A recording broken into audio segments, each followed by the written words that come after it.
who's the person who keeps in charge of time? I got you. I'm the second negative, and I will be presenting why my opponent's claims are incorrect. Oh, first negative. Yes. My opponent has claimed for a significance claim that increasing the minimum wage would allow for, even if you increase the minimum wage, inflation will not be affected.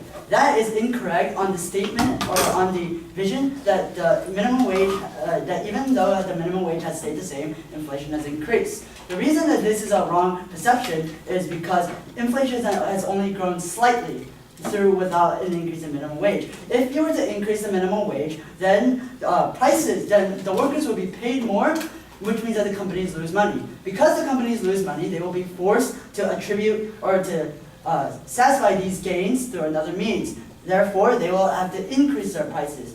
Now, there's a difference between what my opponents said as wages and purchasing power. Yes, if you increase the minimum wage, then their wages, the actual money that they get, will increase. However, the purchasing power will not. Purchasing power is the amount that a person can purchase with the amount of money that they have. So let's say that the minimum wage does go up to $10 per hour. Then Starbucks might raise their coffees to $7 an hour. McDonald's might raise all of their prices to their $1 menu to be $3 per anything on the menu. Because of that, Americans' purchasing power will stay the same regardless of whether you raise the minimum wage. Because of this, inflation will increase drastically, not minimally, if you increase the minimum wage.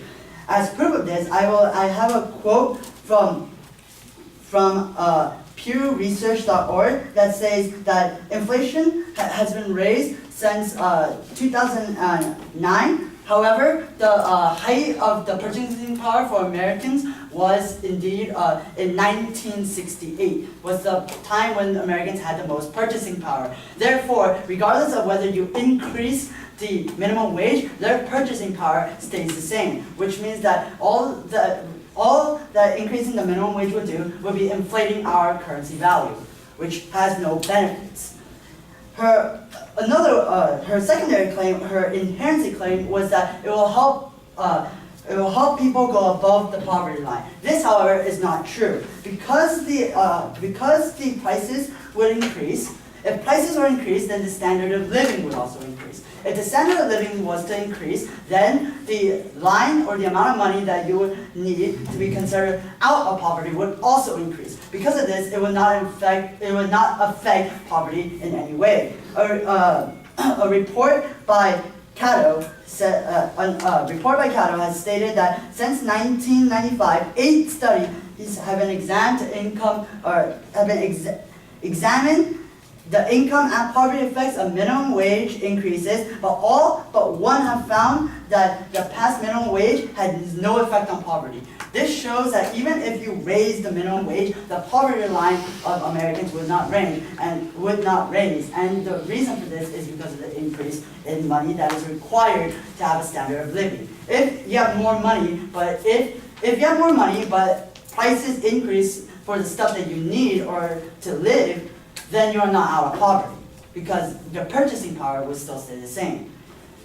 Her last claim was that raising the minimum wage would stimulate the economy. However, this is not true, because she immediately assumes that by increasing the minimum wage, businesses will flourish and they will be able to hire more jobs. However, the exact opposite would occur because of the fact that if they increase the minimum wage, then companies will lose money and therefore have to cut expenses. One of the ways that they will cut expenses is by cutting workers. Another way that they will cut expenses is by cutting workers along with raising prices. If they cut workers, then that means that teens who are trying to get their first job to pay for college would not even be considered because of the fact that they will have less positions open and would therefore need higher qualified workers.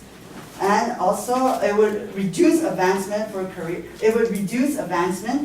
careers. Also, it would not stimulate the economy because workers, instead of working a very stressful job that earns you what would right now be considered minimum wage, $10 an hour, and would rather say, I don't need to do this. Why am I doing all this hard work for $10 when I can just get get a job at McDonald's and earn the same. Therefore, it reduces growth and advancement for workers. Another, as proof of this, I have a statement from wheniwork.com that states if businesses must pay the minimum wage employees more, they cannot afford to hire as many workers. 10% increase in the minimum wage lowers low skill employment by 2 to 4%, which shows that they would hire less qualified people, or more qualified people. And then I also have another statement from When I Work, the same website, that says, if an employee has tight compensation budget and minimum wage is raised, it means they can no longer compensate the same number of employees at a higher rate, which would mean more layoffs, which would mean less hirings, which would counteract her argument and indeed lower the economy by less hirings, less workers, and cut more jobs. Thank you very much.